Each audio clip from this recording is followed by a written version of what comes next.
Y a-t-il encore une raison d'espérer? Une raison de croire quand devant moi se tient là mon rabbi sur un poteau cloué? Tout est sombre. Le ciel, les soldats, mes pensées, plus rien n'arrive à les éclairer. Inconsolable, j'ai l'âme découragée. La terre a tremblé et mon cœur, lui, a été ébranlé. Je le sens maintenant brisé, fendu en deux, comme plusieurs rochers ici à Golgotha. C'est en Galilée que j'ai décidé que je marcherais toujours aux côtés de Rabbi.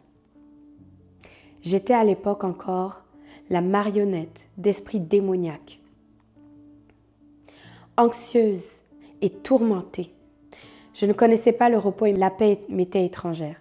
À cause de mon choix passé de vendre mon corps pour manger, j'étais considérée par plusieurs comme sale, peu recommandable, avec un statut social de loin inférieur à celui des gardiens de cochons.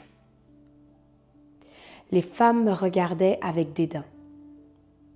Et les hommes ne voyaient en moi qu'un moyen d'assouvir des désirs pervers à l'abri des regards. Je ne trouvais aucune joie, nul plaisir à mon existence. Pour être honnête, je n'avais souvent plus la volonté de vivre. Que vaut finalement la vie d'une prostituée possédée? Si je n'avais pas croisé sur mon chemin le Nazaréen, mon rabbi, je ne serais certainement pas ici aujourd'hui. Il est le premier à avoir posé sur moi des regards exempts de condamnation. La rencontre avec son amour profond a changé ma vie de direction. Il n'a jamais pensé que me côtoyer était se souiller. Et pour cela, je ne sais comment le remercier. Sa présence a été mon refuge et ses enseignements m'ont donné de l'espérance. De le voir aujourd'hui, ainsi dépouillé de toute vie, je ne pourrais dire si j'ai déjà connu une plus grande tragédie. Lui qui n'a jamais commis de faute, comment peut-il être traité ainsi? Son crime était-il d'avoir guéri l'aveugle ou le lépreux?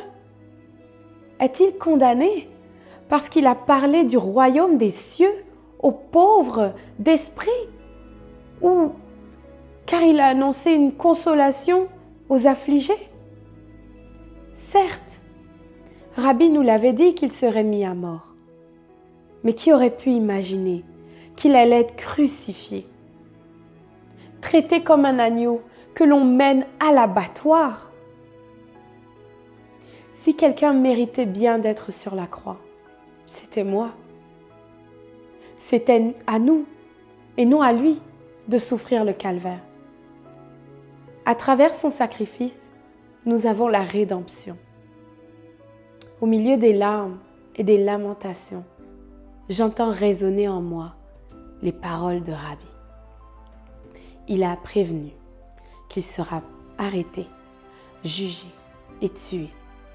Mais il a également proclamé qu'il ressuscitera. Oui, Jésus-Christ ressuscitera. C'est cela ma consolation, ma joie, la raison de ma foi. Car il l'a déclaré, alors je le crois, il va ressusciter.